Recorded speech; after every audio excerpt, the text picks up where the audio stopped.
Hello guys, welcome back to my channel. I guess this is a long due video for Cruise 100. This video going to have two parts. The first part is just some tips I have from my last year's race. Hopefully my experience can help you to finish the race maybe easier, maybe better prepared. And the second part just what left over from my last year's race video. So on my way driving home, I was talking to the camera. So first, the distance. So just think the race as 110 miles. The race manual says 103.5, but by the end, my watch probably go up to 110. My watch lost power around 104, but I'm only like a third into the deep gap loop. At the finish, I also see other runners. They also have like around 110 miles. So someone may have 108. So one note for the distance I recorded. So I do go to go off trail 30, 50 feet to number 2 and sometimes number 1 as well. So but it shouldn't be that much difference. Probably 1 mile, I would say at maximum 1 mile. It wouldn't be 6 miles. I will make an Excel spreadsheet based on my GPS file. Hopefully I can put in the description in the video so you can download it. A lot of races, all 100 miles, they may off for maybe 1 or 2 miles, so which most likely it's okay in terms of like time planning. But when you are saying like 6 miles, it's basically like 2 hours. So I think understanding the real distance would help you better prepare for the race, better planning the time when you want to get the race done, when you want to get to each aid station. Because like if you think 6 miles, that basically normally 2 hours, maybe more in a 100-mile race. The second is pack enough battery for the second night. So I was planning to finish race, my targeting to finish race is in 32 hours. But it took me 39 hours. I think I did prepare the headlight, but I don't think I prepared enough battery for the headlamp. At the second night, probably around maybe 10 to 12, so I can see my headlamp start blinking, so which means it's almost out of battery. Then I try to use my watch as well. So I have a Garmin Enduro 2, so it has the flashlight as well, but that lasted about half hour. Then my watch battery died.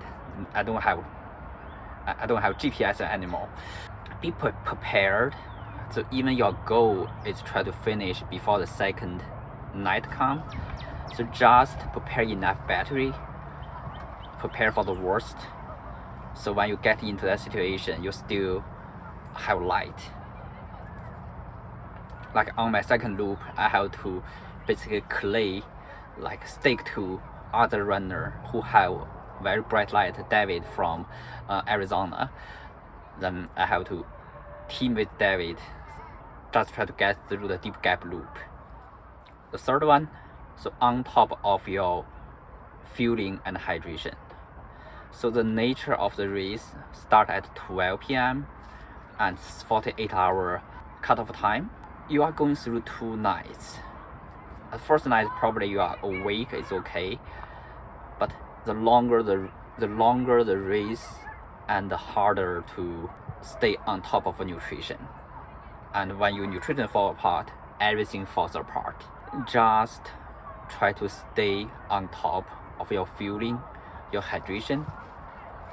So when you're getting into the second afternoon, second night, you still have, your mind is still clear to help you make decisions. Last year's race, I prepared for 32-hour nutrition, but I don't think I consume 32 hours where I prepared. But at the last several aid stations, I did spend a lot of time just eat, drink at the aid station, just because my mind was not clear. I only feel better when I started eating, getting calorie in. So number 4, if you want to do number 2, probably I think a lot of people will do that, because the nature of the race, getting into second night, do it before Odell Road. So last year, from Odell Road to Stanley Gap, that 6 mile is the most miserable 6 mile of my race. I tried to do number 2, but there's no like public restroom around that, so that section is open road. So like you can see house next to the road. By then I begin to have hallucination. Like every building I see, it seems like a public restroom, but when I get closer, it's not. So that was miserable. If you want to do number 2, try to do it before Odell Road, so there's some wood cover, so you can find some place to do that. But the first time I get to Stanley Gap, after 6 mile, I ask the Stanley Gap people, so where is the restroom? So I have to go into the wood to take care of it. So number 5, the section from Stanley Gap to Weaver Creek sucks, and you will feel exactly the same thing when you get there. It just seems to take forever to get to Weaver Creek. It's first uphill, then the first downhill, then a little bit flat terrain, then another very long downhill to Weaver Creek. I was underestimated the distance between those two. So when I'm doing that, my watch tell me, okay, one uphill, then one downhill. I said, oh, after the bottom downhill, I must close to Weaver Creek. I didn't realize my watch telling me, okay, there is another flat terrain, probably a mile, flatter terrain, probably a mile, then another steeper downhill to Weaver Creek. So by the time you get to Stanley Gap the second time, the race manual says 85 miles. So your watch may tell me 90 miles. You just be prepared.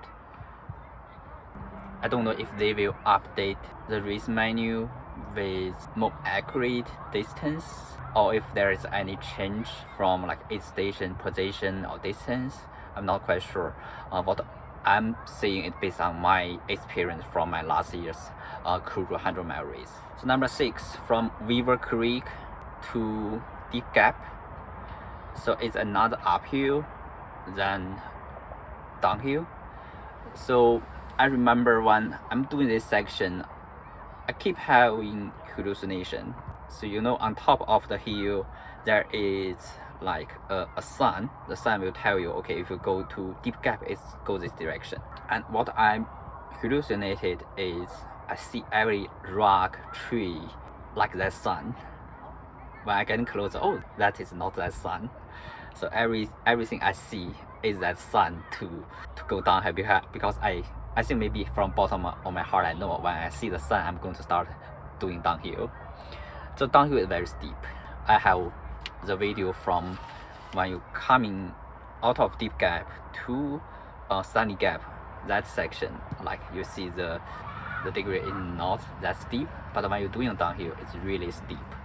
So number 7, the Deep Gap loop is very long when you run the second time.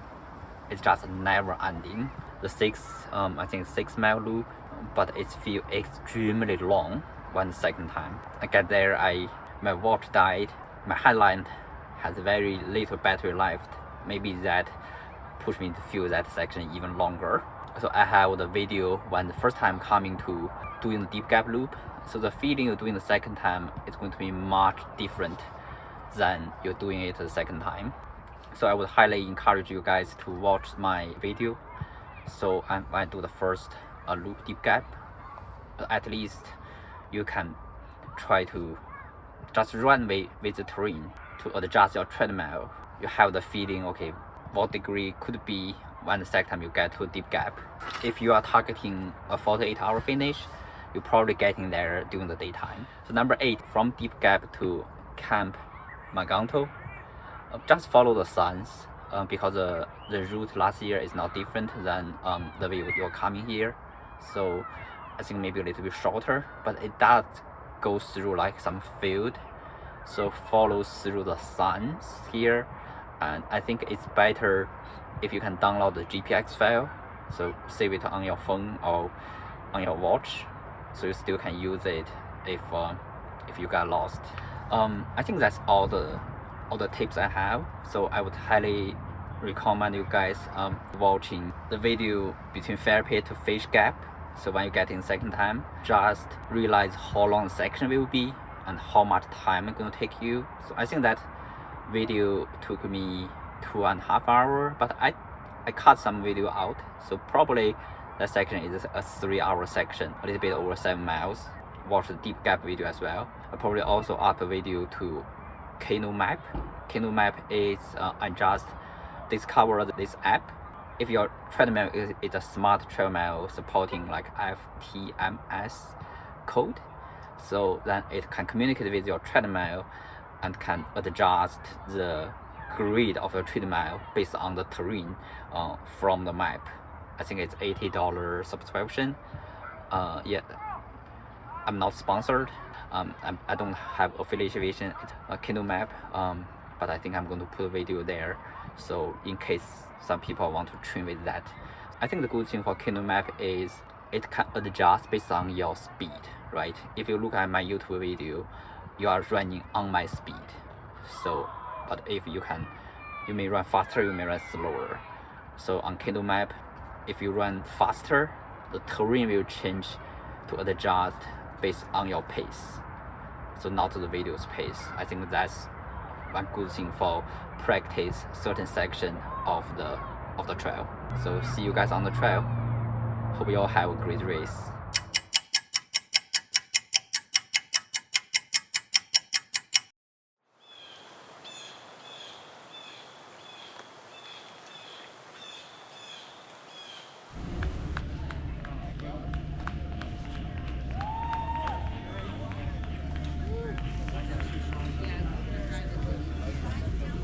Nice job, runner. Let's go, Dad.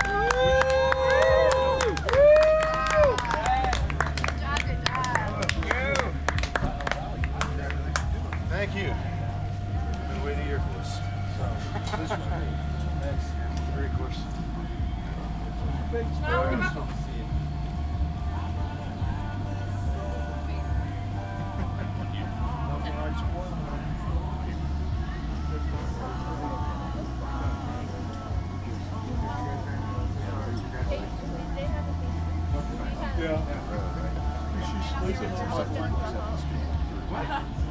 Yeah, it's like.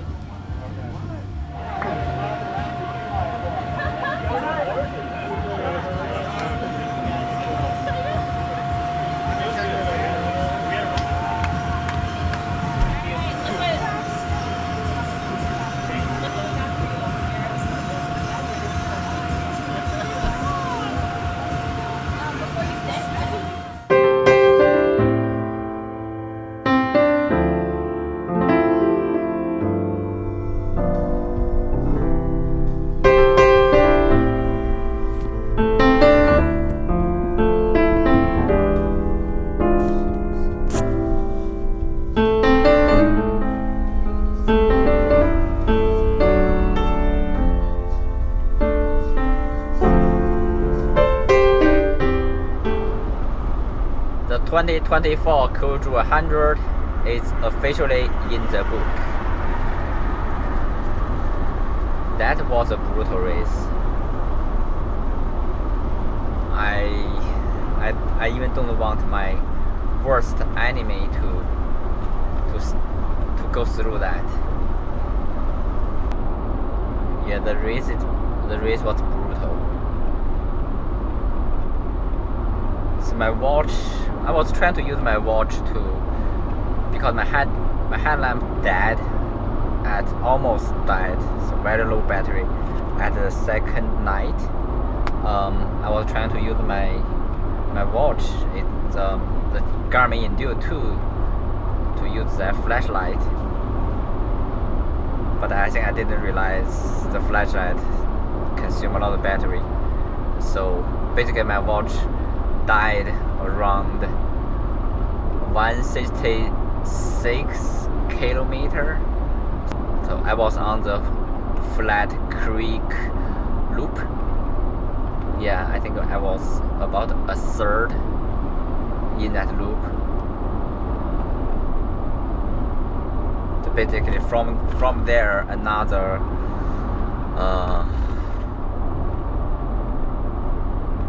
4 plus 5, probably another 9k left. So basically, if I let it run to the end, probably I'm going to see at least 172. Most likely would be 174, 75 kilometer. So some guy said his watch has like 110 miles. Anyway, it's a long race. When it passes a certain point, every aid station, it's kind of like a struggle. I was thinking about quitting on the way down to the Beaver Creek aid station. It seems I developed a kind of fever, but I was able to just trying to problem solving what was wrong. I take some salt tablet. Thank you for the gentleman who gave me salt capsule on the trail, a pacer for another runner. I'm smart enough to have the salt pill in my bag, in my job bag. When I pack the job bag at the Deep Gap aid station, so I packed the gel, I packed the Oreo, but I forgot to take the salt. So during the run, so my original plan was to record the whole course. So I'm doing that because I always try to see which part of the course can catch me off guard. I don't know if you have run into the same issues. Always like a section of the course or the race that caught you off guard. For me, like in Wasatch, the decline after Breton, even another 2 small decline after that caught me off guard. I think I recorded around 20 to 24 hours. Then I realized I'm behind on my pace, and also I was using the chest mount at night. It's really limit. I feel like it limit my breath. I have to take it down, so one less breath cycle, so I can push on the race. I was very naive for that, even I have done a few ultras. So my goal pace, as I said, is 32. But I list the pace pro plan. So basically, if you see at like mile 52, which is a midpoint, so if you see my go time would be half of the time, 16 hours. And I was also thinking maybe you can try to run a negative split, right? Because one thing always strike me is like, I think one interview with Tom Evans after his last Western State win. So he was talking about how he paced himself, like he is using a 30 minutes mile on like the first third, and maybe a 15 minute per mile at the second third, and last maybe using a 40 minute mile. Sorry. Yeah. I think the coding does not match up, but anyway, you know what I'm saying. Basically, he was trying to use slowly, steady increase the speed in a race. So I tried that in the Ozark Trail. It does not work for me. Or I think maybe I didn't slow down enough for the first half. But I ran the first 26 mile in 4.5 hours, and the second 26 miles in 5 hours. Anyway, this is not the topic. Yeah, I was naive enough to set my goal at 32 hours. By the point I get to the 52-mile mark, I think I realized for sure I'm not going to be able to run a negative pace. This is probably the hardest 100 I ever done. So in terms of the elevation gain and loss, the course, and the distance, yeah, I don't think it's 104, probably around 110. I think after a certain point, every section seemed so long. Once right after the halfway mark, because I was not able to run that much, so I would think about, oh, this aid station, go to the next aid station is 5 miles. But that 5 mile is a 2 hour or 2.5 hour section. So once I realized 32 is not possible, I was thinking, okay, maybe we can try 36.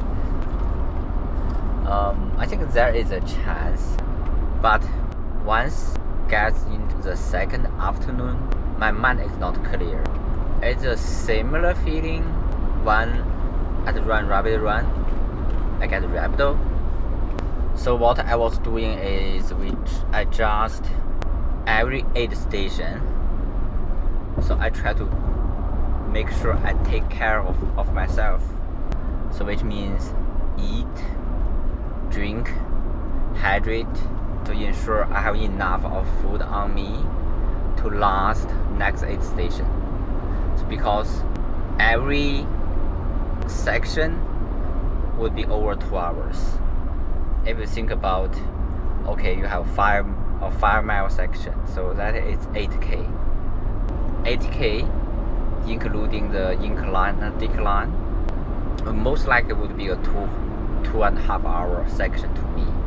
And I begin to have hallucinations, but it's not things like jumping out of nowhere. It's basically just things similar to, for example, if there is a dead tree next to the trail, then I may see it as a car because it's shaped like a car, but I'm seeing it's a car. But when you get close, you realize, oh, that's not the car. Like I saw a big rock. At the beginning, it's not a big rock. It seems like maybe a big box. So then, oh, I see, this is a tent. Then I getting close, it's a big rock. And also see things like, because I was anticipating to see, like, I want to see a bird, to say, okay, go this direction is the Flat Creek loop. Yeah, because I was thinking about that. I was anticipating to see it. I guess my brain picking up what I want to see to feed me. Anyway, so what I do is just eat, hydrate. Basically, it's for as long as I feel I was about to have hallucination, so I just eat Oreo, Geo, whatever I can get done. Another great thing about the race, I met a lot of runners before, during, and after the race. Really great to meet trail runners. So I will try to recall all the name. Let's try. Shout out to Tanner, have a really strong finish, and Calvin. So I think I saw him some point once I going down to the aid station, about to have the back and forth. So really strong, really fast runner. Eberts, we shared the trail together for a long time. David, thank you for sharing your light with me. And Nick, who have really good sense of humor. And then, great to learn about your running adventures. Good luck on your Vermont race as well. And Mike, the flat feet athlete, and John, who was camping next to me, who doing the 50 mile. So Sean, the race director, with his dog Spec, and Sarah, another race director, who was driving supplies during the race to different aid stations. Charlie Peng, who is a runner from New York, was doing the 100, and Liang Bin. So both are Chinese runners who in the States. A great race, great organization. Definitely, if someone trying to do the first 100, this is not the one I will recommend. It's just too tough. Yeah, but the cutoff hour is 48.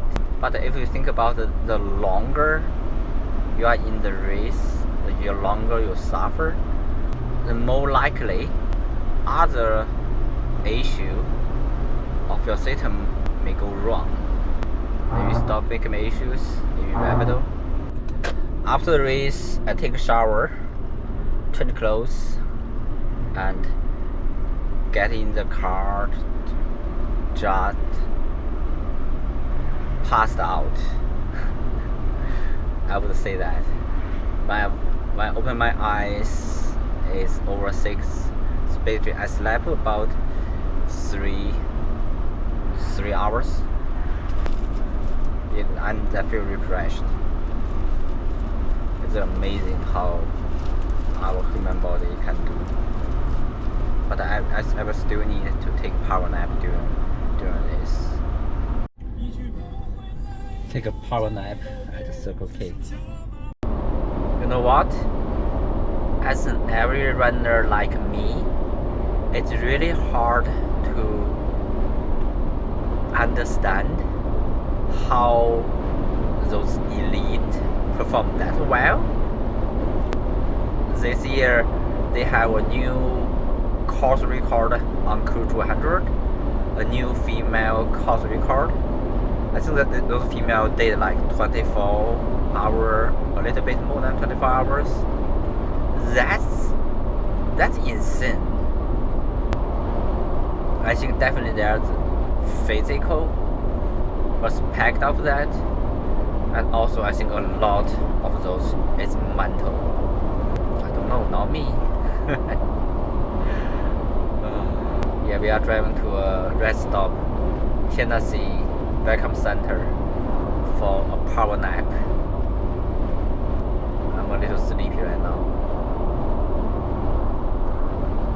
I did sleep 2 to 3 hours this morning, but I don't think I feel fresh when I woke up, but now I feel a little sleepy as well. Second power nap at Tennessee Welcome Center.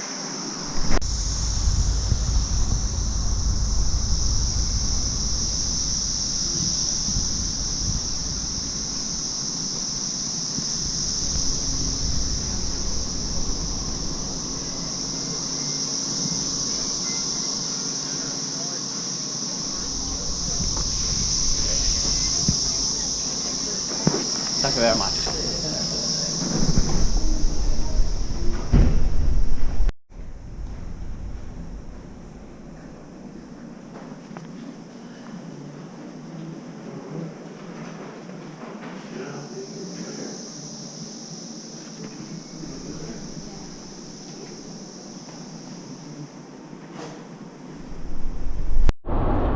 I think one thing amazes many people is the uncertainty or unpredictable of an ultra. Yeah, like the 100-mile race. Maybe your longest run is 50 miles. So what's gonna happen? So for me this time,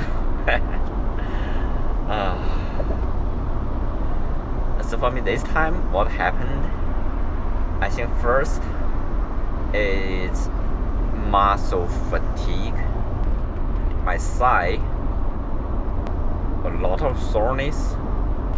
My feet is not beaten that much, I think, but it's just because maybe the sand and also some area is white.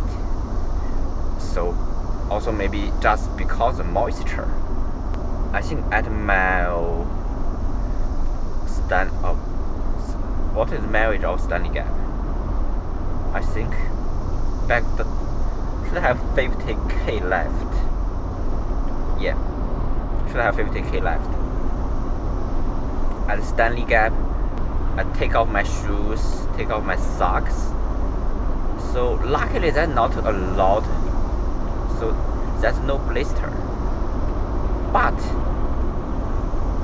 my feet hurt so much because if you see my feet is like if you put like your skin hand into the water for a long time, all those wigglings, and in between those wigglings there are sand. So I think probably coming from the mud. Yeah, so there are sand in those wigglings, and those causing my foot hurt so much. Then the volunteer gave me some baby white paste stuff. I put on my feet. It didn't help much, so probably just dry sock would be good. So what else happened is Kuju is only a different beast. I'm saying that because not only the course is long, but the timing. So you are under one night sleep deprivation, very into second night. I think I'm an okay runner, stamina, mental. But when you're getting into second night, I just mentally screw me really bad. So after a certain point, I think every step is struggling. Every getting to the next aid station is a struggling. And when I sit on the chair, I think about quitting. Not always, a few close to the end. So 2 hours close to the 48-hour cutoff, I asked the people behind the timer screen of the Cruise 100, say how many people left in the race. He told me it's about 1,500 miles still on the course. But the last finisher came in more than 1 hour before the 48-hour cutoff time. So what does this mean? So this means many people, they may quit or miss the cutoff of those aid stations. So which means they have been out there struggling, running, doing everything they can to move themselves and get to the aid station. Either miss the cutoff time or they don't want to move anymore. I think this is very normal for 100-mile race, especially for the one like this. Those elite, they really have a really good foundation, have good engine, so they can work harder. Definitely, they build themselves up for that. But for the maid and the backpacker, they have like me. It's suffering. It's endless suffering. Yeah, we are talking about the unpredictable. So I now I know what I want to say. For this race, the second part is the mental fatigue I have, impact to my brain to function. Because the physical challenge is so big, in the meantime, you're also trying to push yourself.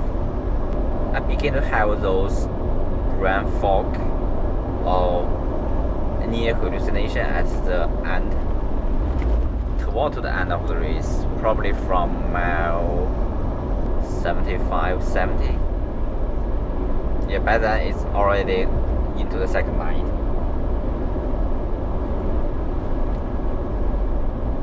Then I have to shift.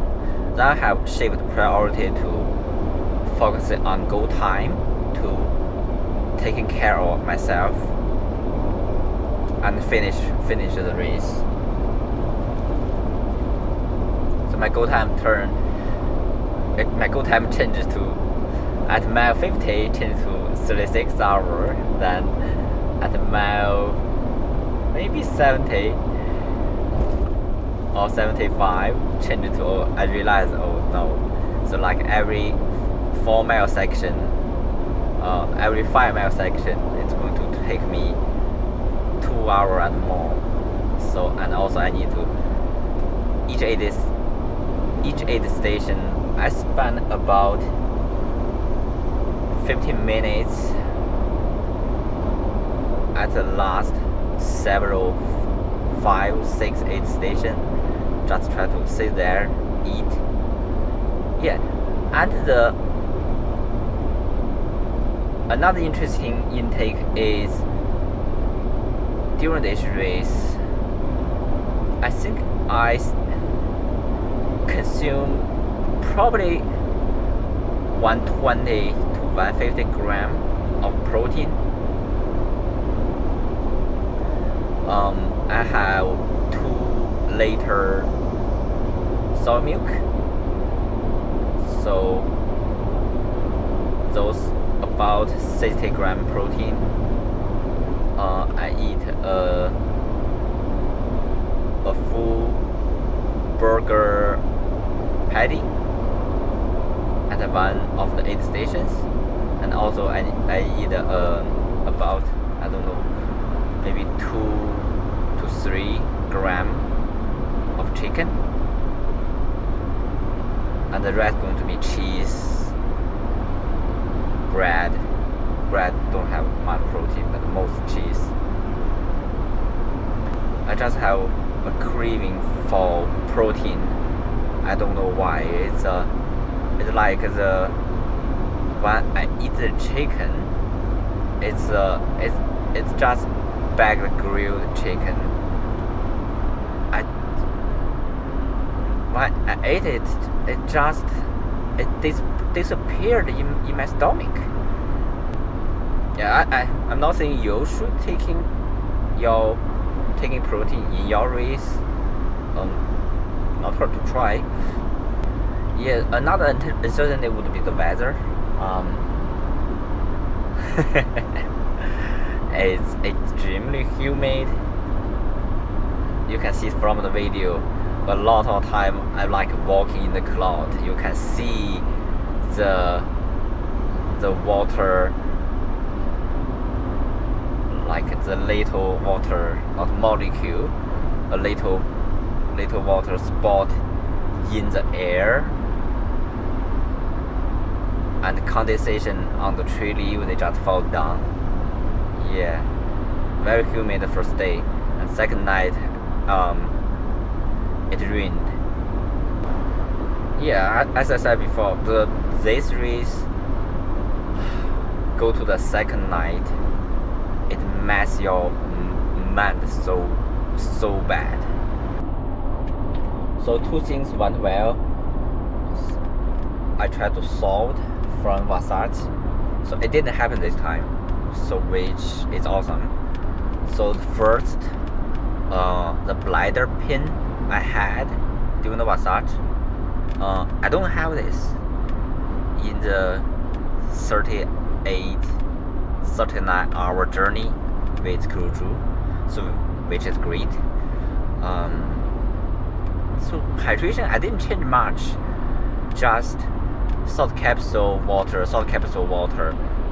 By the end, I forgot my salt capsule in drop bag, so I have to ask people to give me salt pill. Nutrition, diarrhea, much better. I only pooped twice during the race. Once at mile 80, another one maybe at mile 89. So apparently the gel plus oil combination helps for me. I didn't do any research to see if they are from different kind of sugar, because the carrier of energy of sugar is different between different sugar type. So basically, if you combine different sugar type, it can absorb it better. I think this is the reason it helped.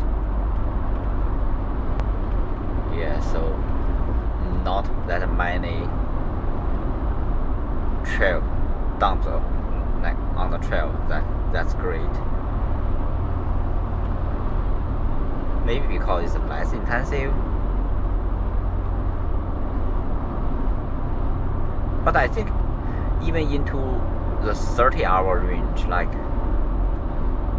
the first 30 hours, I don't feel it that much. I think one way to summarize the feeling of racing or doing the cruise is endless suffering.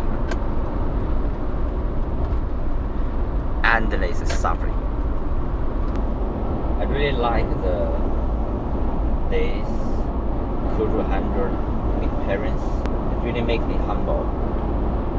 There's really a lot you need to learn for the sports, how to handle your body.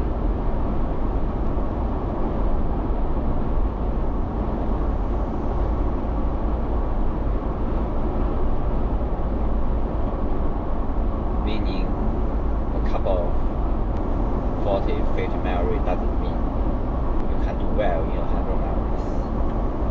It seems like a 100-mile race is a totally different beast. I think in the Kuju race, I broke one of my mental skill I mentioned, which is stay in the moment. So I found myself checking my watch a lot because I have the map loaded in my watch. So when I check it, I know okay, it's how long it is descent and how long it is ascent. By doing that, so give me expectation what the hill will be. But I also think that move a lot of my attention or my brain energy to focus on like, oh, how many miles left, how many meters left to the top of the hill. It's not focusing on the moment, trying to just focus on perceived exertion.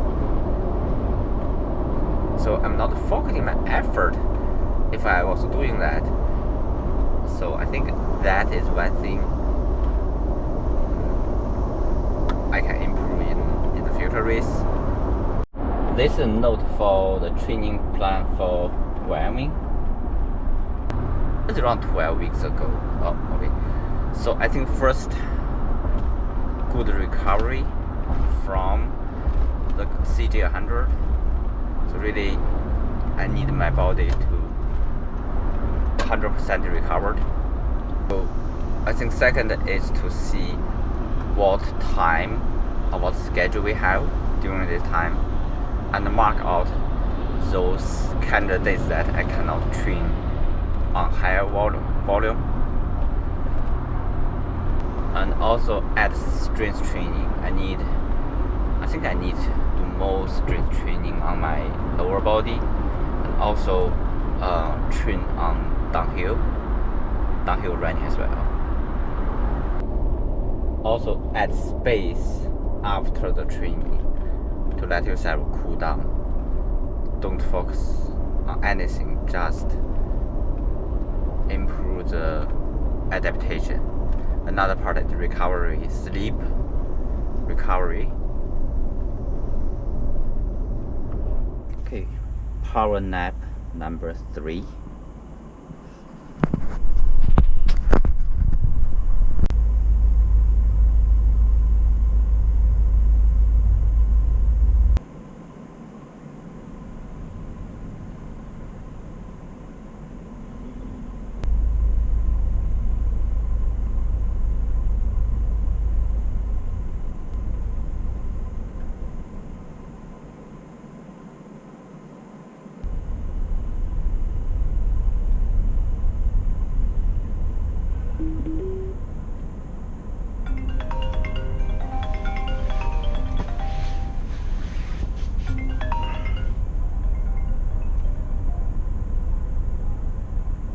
喂，没呢，我睡觉呢。一个加油站。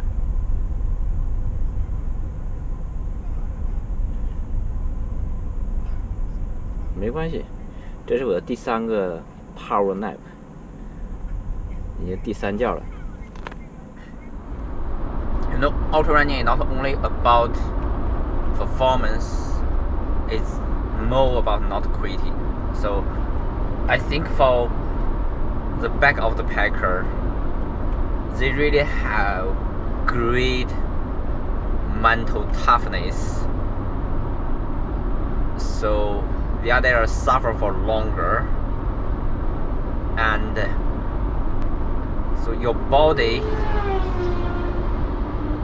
telling you every step you take, tell you to stop. Then you have to tell to yourself every step, say, I'm not quitting. I also want to withdraw a comment I made earlier. Said running 100 miles is not difficult. Running 100 miles, it's very difficult. I think for me, for the last 50k, my major task is to keep my brain function. So that's the reason why I kept eating, kept hydrating, kept drinking. So basically, just try to not let my brain quit, so it can dedicate my body to function. So that's the reason why I spend a lot of time at the aid station, just try to get the feeling like, okay, I am in control, so my brain is not about to hallucinating. It's just simply suffer, and you may enjoying the suffering. Then try to run 100 miles. It's better for the harder ones, because they suffer more. around mile 70 to 75, I started having some taste issue. So like from the last rabbit run, so I taste the water like a taste of plastic or the taste of medicine. So the same taste coming back at mile 70 to 75 of the cruise. So what I did, I just keep drinking. I just kept drinking, kept hydrating, water, tailwind from the aid station. And the next day, when I drink water, the water tastes like water. Even after the race, the water tastes of the water. So, but during the race, I was kind of scared. So I kept asking people, say, do you see my face swollen? Yeah, because once I had rhabdo kidney failure, then you are going to see your body part begin to swollen. So I don't know why my taste changed, and I don't know why it's coming back. But I think from the previous learning I have is I just cannot stop hydration just because my taste changed. So this time I know for sure there's no problem out of the water. The water is the same, it's just my taste. So maybe something with my brain, maybe something with my tongue, I don't know. Yeah, but one thing I know for sure is I still need hydrating. So my priority changed as the race went on. So originally I was thinking hitting 30 hours, but at the end my priority is just taking care of myself. Really make sure I'm eating, drinking, and moving. Try to finish. So I think that's it. I'm not fixated on certain hour, like 30, 36. No, I can do it. It's okay. Just try to taking care of myself at each aid stations. Just taking care of myself at each aid station.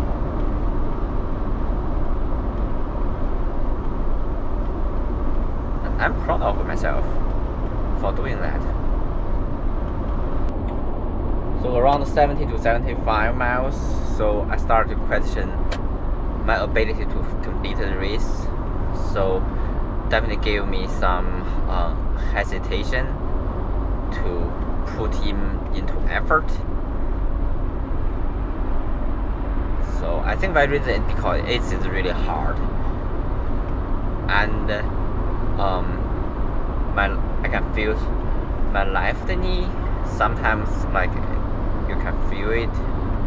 I don't know, maybe it's cartridge has some issue, and also as I mentioned before, my right ankle has like the previous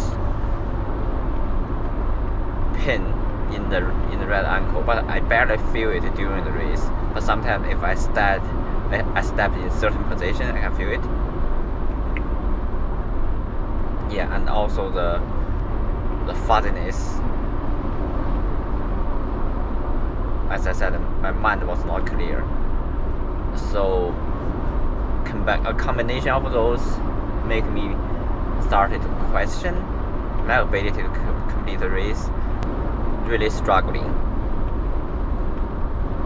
So then I really have to talk to myself. Okay, do you have currently injured? Like the Mongol runner? I question myself, are you injured? Can I still eat? Can I still drink? The answer is yes. So basically I talk to myself, Yang, come on, you can do it. You can do it. You just need to keep moving. So then, okay. So that's the mindset I have after the river creep. By then, I think about 21k left, and I was not in a good position before then. That was Stanley Gap. So yeah, I was feeling terrible at Stanley Gap. I was trying to find a place to do a dump, but we were on the road, so there's no public restroom. So I kept seeing like other stuff and seeing them as a public restroom, but actually when you go closer, they are not. You just think it's funny. And also, this marked my longest recording while running. I think probably I record about 20 hours total. I'm going to put it on my channel. Yeah, if you can watch through all the videos to see the suffering, and you think you may enjoy it, or you want to try it, if you can watch that 20 hours, even just running on treadmill, just watching this, I think you can do cruise.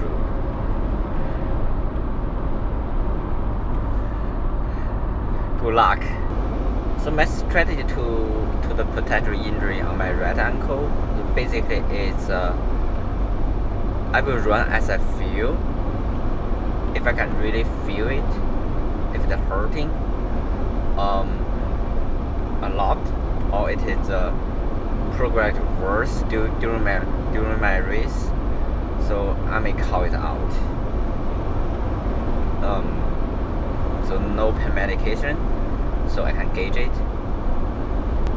So luckily, it didn't get worse. I think one thing is true is showing off is 90%.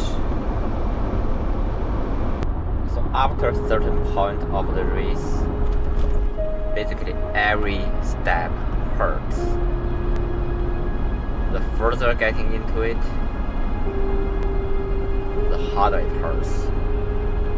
Really, really well. And I want to say, and this is circling back to you, is your emotions.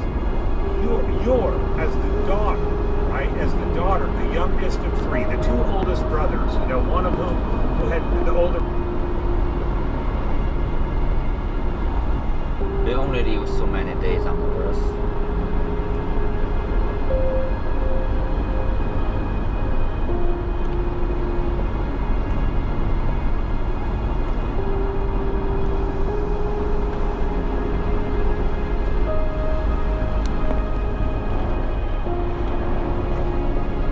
Think about one memory you can remember. It's totally when you are suffering, you are pushing yourself.